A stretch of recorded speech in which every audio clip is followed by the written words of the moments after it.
La communauté l'a demandé. C'est toi. Il n'y a pas que moi. Non, il n'y a pas que moi. Je sais. J'ai vu vos Ça petites dit que ce demandes. que ça veut. De toute façon, voilà.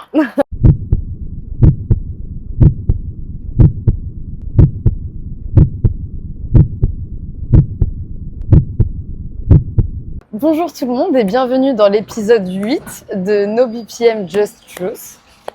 Il va être pour l'accent. Aujourd'hui, on retourne un peu le concept parce que on va interviewer par moi-même, donc Flora, l'intervieweuse qui est Lilia. C'est terrible. Parce que dans sa vie professionnelle, elle a pas mal de missions et je pense que pas mal de gens sont assez intéressés sur ce que tu fais, sur les ressentis, sur ton opinion, etc. Donc on va commencer par la première question. Qui es-tu aujourd'hui en dehors de ton appareil? Eh bien, pour ceux qui ne me connaissent pas ou qui me voient souvent parler, beaucoup parler, mais qui ne savent pas forcément qui je suis Lilia. J'ai 25 ans. Voilà, je vis à Rouen. Voilà, là où je tourne ce petit podcast. C'est un peu stressant d'être de l'autre côté. Ça fait bizarre, hein? Que c'est elle derrière l'écran qui pose les questions? C'est à toi, ma belle. Du coup, sur scène, en grande partie, je suis photographe spécialement dédié à la scène techno.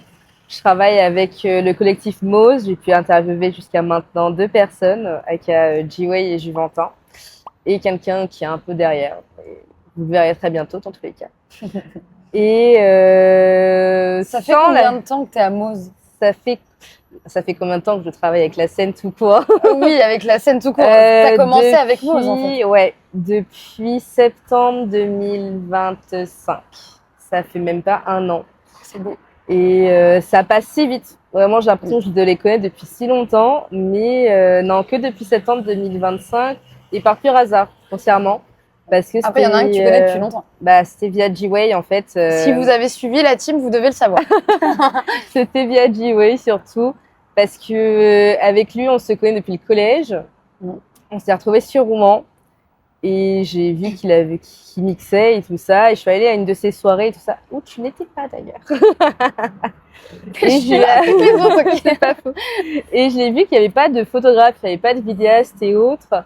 Donc, je lui ai proposé genre mon taf de photographe, sachant que quelques années avant, je m'étais dit, vas-y, je lance ma boîte de com, photo, marketing, com et tout ça.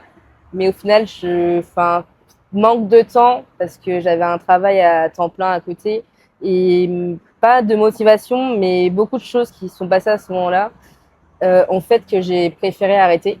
Et par pur hasard, j'ai repris finalement. Le hasard fait bien les choses, évidemment. Ok, et donc qu'est-ce qui t'a amené dans cet univers du coup?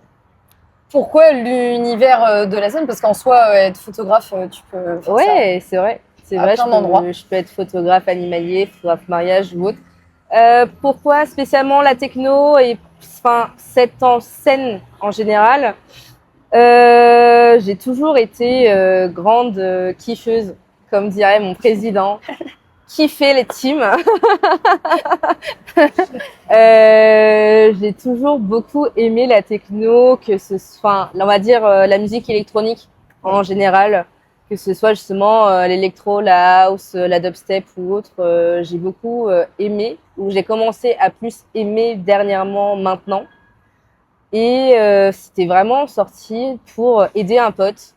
Et après, de fil en aiguille. Oui. Fil en aiguille. Exactement, ma belle. C'est pas ça la phrase, c'est au fur et à mesure? Aussi. Ouais, on va dire au fur et à mesure. J'ai pas contacté, mais je me suis pas imposée, peut-être un peu, en tant que photographe à proposer à droite, à gauche. Vous voulez des photos et tout. En fait, j'ai juste envie de m'amuser, mais tout en faisant un truc que j'aime beaucoup. Et en même temps, parce que moi j'ai les bacs de tout ça, t'as eu l'appareil photo avec ta mère, je crois, qui te l'a offert. Ouais. Et de là, du coup, mais tu prenais... Il y a un an déjà. Ouais, voilà. Mais donc, c'était vers cette période-là où l'été, encore avant, tu prenais beaucoup de photos, mais un peu plus des paysages c'est ça, ou de copains. Je suis ravie. Et donc du coup, t'étais en train justement de t'intéresser à la photo et la soirée tombe à ce moment-là. Ouais, c'est ça. Et là, tu t'es dit, vas-y, je me lance. Elle raconte bien les histoires, vous avez vu. C'est beau. Elle a tout vu, de toute façon. Mais oui, c'est ça. C'est justement, j'avais l'appareil photo Aka de mon ex avec qui je jouais énormément. Genre, j'aimais trop prendre les photos de paysages et tout ça. Et puis, j'en ai beaucoup parlé avec ma mère. Et ma mère, je rentre pour la voir et tout ça. Et c'était Noël. Et elle m'a dit, bah tiens, ton cadeau de Noël. Je fais, c'est pour moi la grosse boîte. Donc, un appareil photo en soi que beaucoup de personnes diraient peut-être pour débutants. Mais je l'adore tellement, cet appareil. Ouais. Je le trimballerai jusqu'au bout, je pense, avec ses petits frères et sœurs. Il prend des photos quali en soi, donc mais c'est le très, très principal. bien, tu vois. Tout le monde en est ravi en tout cas. Contactez-la et payez-la. Alors, Plus tard. plus tard. Ensuite, prochaine question. Qu'est-ce qui attire ton regard instinctivement, justement, lorsque tu prends tes photos? Je pense que ça joue beaucoup avec les lumières. Ok. Ouais. L'avantage que j'ai, c'est qu'en grande partie, je photographie au Fury. Donc déjà, je les remercie parce que c'est grâce à eux que je peux filmer tous ces petits podcasts ici. Et ouais, le Fury et l'avantage que d'avoir les copains qui tiennent les lights. Oui. Ça aide. Et de savoir un peu par rapport à tout ça. Donc, au fur et à mesure, mon oreille musicale, on va dire, a réussi un peu plus à s'assimiler avec la musique. Même s'il y a toujours l'effet drop. Elle ne s'y fait pas. Non, je n'y Continuez. fais pas. C'est hilarant à Je voir. continuerai jusqu'au bout. Hein. Mais je pense que c'est les lumières. Et des fois, même des fois quand j'ai pas mon appareil, et je prends l'exemple de quand on est sorti encore hier voir un concert, je me suis dit pourquoi j'ai pas mon appareil. Il y a tellement de belles photos que tu peux prendre via les lumières et tout ça que tu es là en mode waouh. Mais du coup, il y a les lumières qui en font partie et les émotions. Les émotions De qui? de tout le monde, que Ouais, ce voilà. soit sur scène ou en public ou même dans les backstage. Mhm. Les émotions, ça rend tellement. J'adore. Pour ça que j'aime beaucoup le taf de mes copains vidéastes et tout ça. Mais juste figer ce moment-là, Oui. ça me rend. C'est beau. C'est beau, c'est beau. Ensuite, est-ce que tu t'es déjà senti invisible? Tout le temps. Mais j'adore. Okay. Pourquoi? Parce que, en fait, il y a invisible et invisible. En fait, il y a invisible sur scène. J'adore. Vraiment, j'adore. Au début, les copains, ils se sentaient pas forcément à l'aise par rapport à se faire prendre en photo et tout ça. Et je leur ai dit, mais les gars, vous allez pas me voir. Enfin, il y a des moments où je montrais ma présence, c'est un peu fait exprès. Mais il y a d'autres moments où, genre, vous allez vraiment pas me voir. Je suis partout et nulle part en même temps. Bah, que ce soit pour le public ou même sur le booth, c'est quelque chose que j'aime énormément. Bah justement, pour capter les fameuses émotions dont tu parlais. Ouais, c'est ça. Parce que je veux pas que ça soit théâtralisé, en fait, en mode ah, on fait comme ça. Non, j'aime pas. Restez comme vous êtes. Après, parfois, il y a des photos qui sont bien quand elles le sont. Enfin, il y a tout de bien, mais que théâtralisé, en effet, il faut le juste milieu. C'est ça. Et invisible de l'autre sens, je pense que c'est la reconnaissance. Au niveau de la reconnaissance des gens, où tu es là, enfin là je prends en considération en fait, la vision des photographes et des vidéastes avec qui j'ai pu parler. Ils sont des fois trop précis. Et tu es là en mode ouais, vous les voulez maintenant, mais il y a tout un taf derrière, donc c'est cette invisibilité en tant que dans le travail. Ce manque de considération qui rend ce métier invisible. C'est ça. Donc, alors qu'en soit, tout le monde a besoin d'un photographe, tout le monde a besoin d'un vidéaste parce que tout se passe sur les réseaux maintenant. Mais oui, et puis justement, c'est plus la partie invisible, si on réemploie ce terme-là, la partie invisible de ce métier-là où on s'en rend pas compte de tout le taf qu'il y a derrière. C'est ça. Tout le tri, tout les retouches si c'est nécessaire et tout ça. Donc, prenez votre mal en patience. Faut pas être pressé. Non, enfin, non. Et pourtant, tu rends le travail assez rapidement. C'est ça, quand même, ça se comprend totalement que vous les vouliez, parce que même nous, quand on les voit, on est là, waouh, franchement, il y a un truc. Et on a envie de faire le travail très vite, sauf que si on veut un travail qualitatif derrière, on va pas faire en sorte que ce soit en énorme quantité, on veut rendre un travail de qualité derrière. C'est ça. Parce que derrière, c'est toute notre notoriété. Oui, et puis il n'y a pas, qu'une soirée. Et puis tu fais pas non plus que les soirées. Parfois, tu peux faire des personnes de manière individuelle et tout ça. Donc en soi, ça prend du temps. Voilà. Ensuite, quel moment t'as le plus marqué émotionnellement? J'ai beaucoup réfléchi à cette question. Vraiment, j'ai beaucoup réfléchi. Mais je trouve que c'est important de connaître la réponse de cette question parce que ça nous permet de mieux en savoir sur toi. Ouais. Et ce qui t'intéresse et ce qui te marque justement, ça en dit long. Je dirais, en fait, il y a 2 événements, enfin, il y en a plein en vrai, hein. Mais je pense que le premier QL où j'étais photographe, du coup, tous les jours. Pour Mose, du coup, la première D'ailleurs, on peut retrouver sur YouTube. C'est le QL au complet, voilà. On fait la pub comme on peut. C'était un truc qu'on a pu cocher déjà, nous, en tant que collectif, mais voir les garçons, en fait, heureux. Oui. Les voir, il y en avait, ils avaient un peu la larme aux yeux, il y avait l'euphorie et tout ça. On était si contents que, waouh, en fait, ça rend un truc, du coup, ouais, ça m'a marqué, parce que les photos que j'ai pu prendre de tout le monde, que ce soit du public, que ce soit surtout des gars, ça m'a fait quelque chose. J'étais si contente, même après, en regardant les photos et tout. Bon, l'after movie, à l'heure actuelle, je ne peux plus me le voir, parce que la musique, je la connais par cœur. Mais, ouais. Et sinon, je dirais la petite session, parce que, en plus de faire des photos, du coup, pour les collectifs sur scène, je fais aussi, comme a dit Flora, des photos individuelles, que ce soit en tant que shooting pour les artistes ou en tant que shooting pour des personnes. Et il y en a un qui m'a un peu pris le cœur parce qu'on m'a un peu raconté l'histoire derrière tout ça. Et le pourquoi, en fait, il y a eu ce shooting. Ok. Et ça m'a rendu très triste, mais ça m'a rendu aussi très fière de la personne, de tout ce qui a pu se passer. Et puis voilà. C'est 2 événements qui m'ont pris le cœur. C'est pour ça aussi que t'aimes ce métier aussi, c'est que c'est la transmission d'émotions à travers des images. Donc finalement, si en plus toi tu connais les bacs de tout ça, c'est incroyable. Et puis oui, bref, ça transmet plein de choses. C'est beau. Ensuite, prochaine question. Qu'est-ce qui a changé depuis que tu as commencé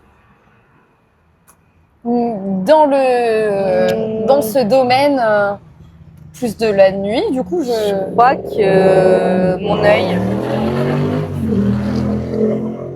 C'est 50 hein. Là, je vois de faire un podcast sur terrasse. Allez.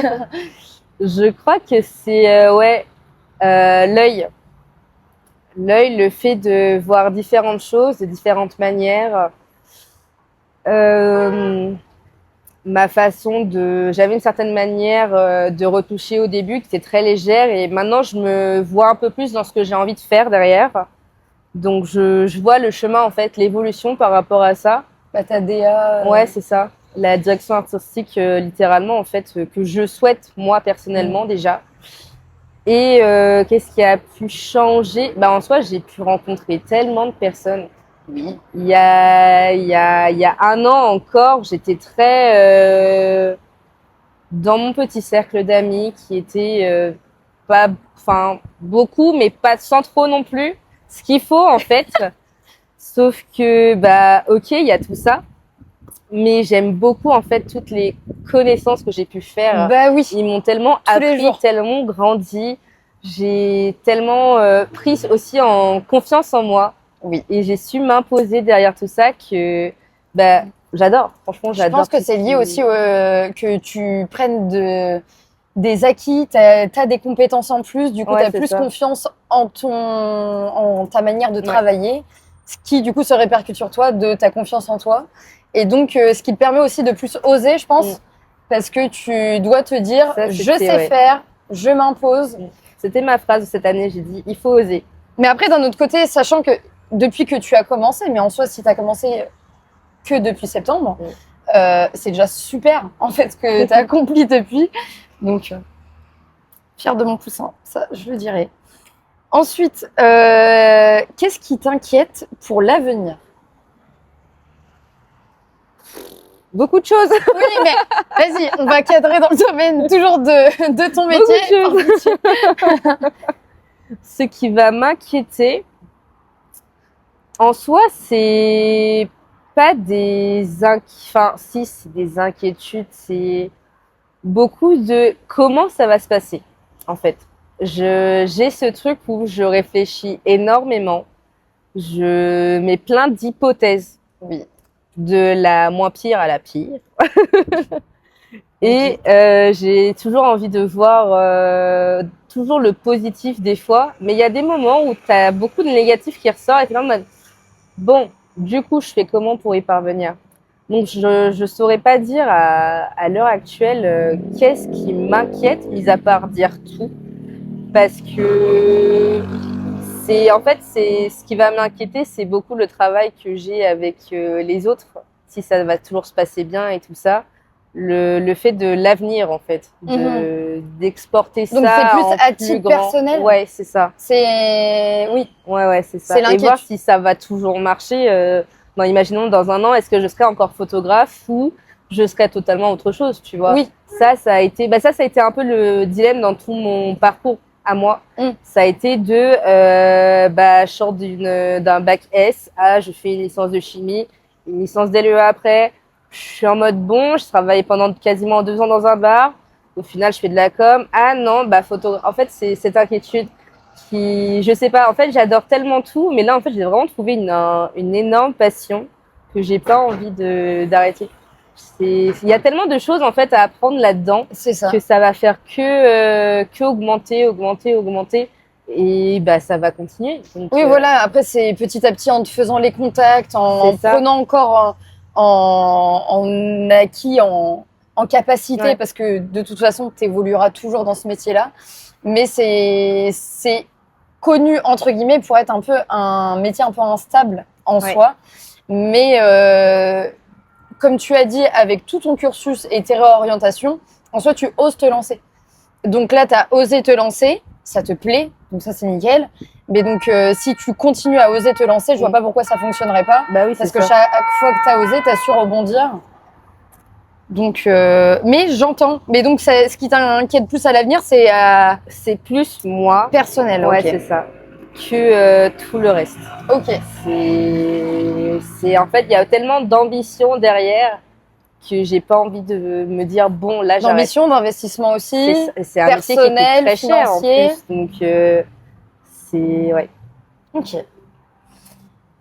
Ensuite, à quel moment tu t'es sentie légitime? Arrête. En vrai, je sais pas. C'est fou ça. Dites-le en commentaire. Il y a toujours ce truc qui est le syndrome de l'imposteur. Oui. Parce que non mais je dis arrête, mais en soi j'entends ce que tu dis. Je suis d'autres photographes, en plus dans le milieu dans lequel je suis. Donc il y a tellement d'autres photographes qui excellent dans ce métier et dont je m'inspire totalement, tu vois. Je vois un peu où ils veulent venir. Donc des fois je me dis, je vais pas copier, mais voir un peu comment ils ont fait. Genre c'est toujours de l'apprentissage derrière, tu vois. Pour justement rendre mon travail encore mieux qu'il est. Et en soi, est-ce que je me sens légitime à la petite échelle rouennaise? Oui. Oui, parce que je sais qu'en soi, je peux. Il y a tellement de personnes derrière moi qui me soutiennent. Amis, famille, le collectif, il y a tellement de personnes, même des personnes pour qui j'ai travaillé 1 ou 2 fois, qui me soutiennent et qui me poussent à toujours aller mieux et à faire de mieux, tu vois. Même si, je vais taguer quelqu'un là. Tu m'as toujours fait mal au cœur. Ça y est. C'est l'histoire ancienne, la team. Mais justement, ce qu'il a dit, m'a fait me remettre en question Mais sur oui. ma vision et sur Il une faut vision toujours commune, rebondir. tu vois. Il y a toujours un truc positif derrière. C'est ça. c'est Juste ça. parfois tu le découvres tôt ou tard, mais Ouais, c'est chill. ça. Mais vaut mieux qu'on le dise directement que en mode pourquoi, tu vois. Parce que justement, derrière, il y a tellement d'améliorations à avoir que ça nous fait grandir. C'est pour ça que bah, moi, je suis très bien avec mon petit cercle de proches. Oui. Mais en soi, comme on en parlait juste avant, en soi, c'est pas qu'on se répète, mais un chouïa quand même, c'est que plus tu prends en compétence, plus tu oses. Ouais. Et donc, du coup, plus si tu oses, ça veut dire que tu te sens légitime d'oser C'est aussi. ça, c'est ça. Mais en soi, c'est un peu la phrase bête et méchante, mais il n'y a rien sans rien. Donc, à un moment donné, Oui. si t'oses pas, voilà. C'est Et dans ça. ce métier-là, il faut le faire. Il faut oser, il faut Mais savoir. donc, selon toi, la légitimité se fait notamment grâce aux compétences que tu as su au acquérir. travail. Ouais. Ouais, au travail, ça c'est quelqu'un qui. Ça, je reprends l'interview que j'ai eue avec Fidelis et même Nave, mais je suis du même avis que plus tu vas travailler, plus tu vas te sentir légitime dans ce que tu fais. Voilà. Alors que si tu fais très peu de choses, non, ça va pas t'aider en fait. Ouais. Donc je rejoins leur avis sur ça. Ben, tu as raison. Est-ce qu'on respecte suffisamment les métiers de l'image? Je redoutais cette question. Et je te la pose, ma belle. Alors, tout comme payer les DJ contests, payer les photographes. Parce que on mérite Le minimum, on mérite quand tout même. autant un salaire que tout le monde. On travaille tout autant et ça demande énormément. Ça Oui. demande énormément. Donc ouais, il faut plus de reconnaissance derrière. Je vois beaucoup en fait de festivals qui essayent qui veulent démarcher des photographes. Donc les photographes ils vont. Sauf que derrière, en fait, on apprend qu'on a juste l'autorisation d'être là-bas sans être payé. Donc ça veut dire que, imaginons sur 3 jours de festival où tu travailles toute la journée parce que là tu es pour les balances, tu es dans le camping à prendre des photos, tu es sur scène, tu es dans la foule, t'es pas payé. Ok, on a le plaisir de la photographie, mais c'est pas ce plaisir-là qui va payer le loyer, c'est pas Oui, ce parce que plaisir-là peut-être qu'ils partent qui du va... principe que si notre festival est connu, c'est comme ça qu'on va te faire de la pub, c'est grâce à nous. Non, Mais non, au ça fond, marche pas comme ça bah, malheureusement. Donc ouais, plus de reconnaissance que ce soit pour tout le monde en fait, que ce soit pour tout le milieu, que Ouais. ce soit la régie, les lights, que ce soit les DJ, les photographes, les vidéastes, c'est vraiment en fait, on est tous humains, on a tous besoin de vivre. Malheureusement, l'argent fait notre vie aussi on est habillé. Oui, mais là, on en revient pareil à un dicton très ancien, mais le temps, c'est de l'argent. Ouais. Donc, à un moment donné, comme on disait au tout début, ça te prend du temps de trier, de faire les retouches et machin. Il y a beaucoup de choses qui rentrent en jeu, le matos. Ouais. Faut le rembourser Si tu dois te aussi, déplacer, t'as Ouais. plein de trucs. Donc, oui, donc d'un point de vue factuel, pas assez respecté, donc ça veut dire financièrement. Ouais. Et même au-delà de ça, est-ce que tu t'es pas senti respecté juste du fait que tu sois photographe ou pas? Oui. Elle en Et dira pas plus. Et je n'en dirai pas plus. Non, mais c'est. Mais voilà. oui. Mais donc ça montre tout le système qu'il y a autour qui doit être changé. Parce qu'en soi, si rien que le fait qu'on dise tu es photographe, on te colle cette étiquette, Et et rien qu'à Ouais. cause de ça, on te respecte pas assez, c'est que ça va pas. Mm. Ok. C'est ce que je voulais savoir. Il n'y aura pas des noms de citer. Mais je veux pas, je veux juste connaître ton ressenti jusqu'au bout. Ouais. Parce que l'aspect financier, il n'y a pas que ça dans le respect de la personne elle-même, parce que derrière un métier, il y a une personne. Enfin bref. C'est beau ce qu'elle dit. Oh là là, arrêtez-moi. Est-ce que les réseaux sociaux ont changé ta manière de créer? Parce que tu as dit que tout se faisait par les réseaux sociaux. Ouais, je suis d'accord. Enfin, alors, je le fais pour les autres, mais je l'applique pas pour moi. Super. Parce que je poste très rarement ou je poste peut-être une fois par mois ou 2 grand max. Alors que non, mais pas sur mon compte perso, mais sur mon compte pro où il doit peut-être y avoir 2 publics qui se bataillent, des storylines qui sont mis à jour genre tous les 3 mois. alors que je fais de la com. Je ne sais pas me gérer. Je sais peu gérer les autres, mais C'est ok.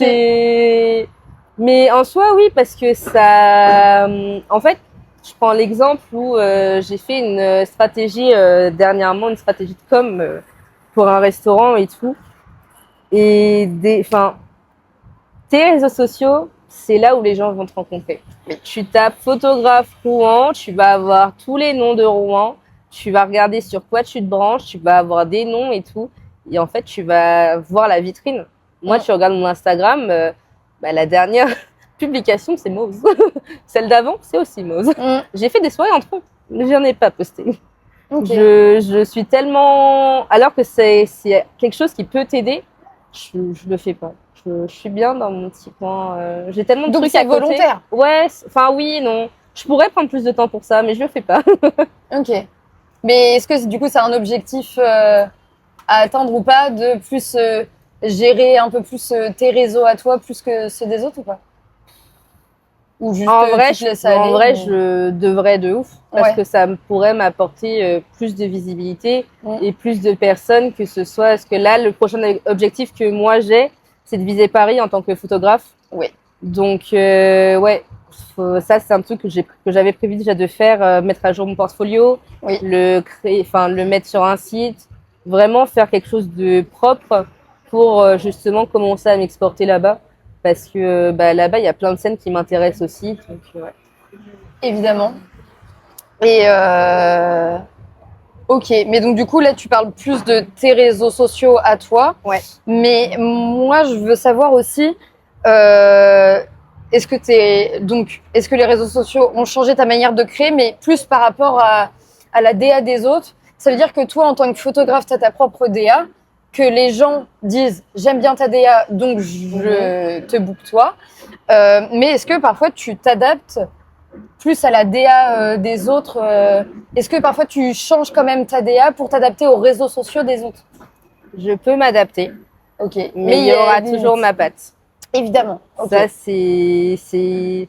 En fait, si tu veux reconnaître les photos de Lilia, si tu vois pas qu'il y a sa patte, j'en ai beaucoup parlé avec quelques artistes et tout, et ils m'ont dit en soi on reconnaît facilement ma manière de faire mes choses, faire mes photos et tout par rapport à d'autres photographes rouennais, parce que j'aime bien être un peu à côté. Ok. Prochaine question. Quel est le plus beau moment que tu as capturé sans appuyer sur le déclencheur? Ça, il y en a plein. Eh oui. Ça, il y en a plein. Le plus beau. En fait, c'est compliqué de choisir. Le plus beau. La question piège, ouais. Il y avait une fois où on avait fait une soirée. J'avais plus de batterie sur mon appareil. Et j'avais pas encore de seconde batterie. J'en avais toujours une. Et j'ai plus de batterie, j'ai pas mon chargeur, je ne peux plus continuer. Mais j'ai bien travaillé. Et c'était vraiment à la toute fin. Et c'était l'euphorie du public et l'euphorie du booth. Où t'avais mes 4 gars, les copains à côté, le manager, t'avais tout le monde euphorique en train de crier, de sauter, de danser et tout. Le public, je suis en mode... C'est souvent ça en fin de... J'ai pas mon appareil. Du coup, j'avais un peu le seum de pas l'avoir ce moment-là. Mais c'est, comme je dis, une photo mentale. Allez, clic, comme ça.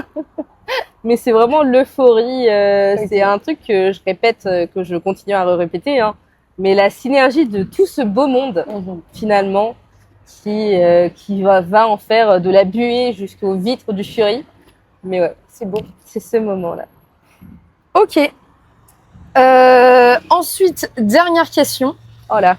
Ne pleure pas. C'est bientôt la fin. Vous voulez pas savoir à quel point je suis stressée. J'ai des fourmis dans la jambe qui est là, mais c'est ok. C'est peut-être parce que ta jambe est... Non, mais parce qu'en fait, je suis stressée, donc je la bouge depuis tout à l'heure. Donc les orteils, tu les vois pas, heureusement. Si on enlève la lumière, les réseaux et les images, il reste quoi?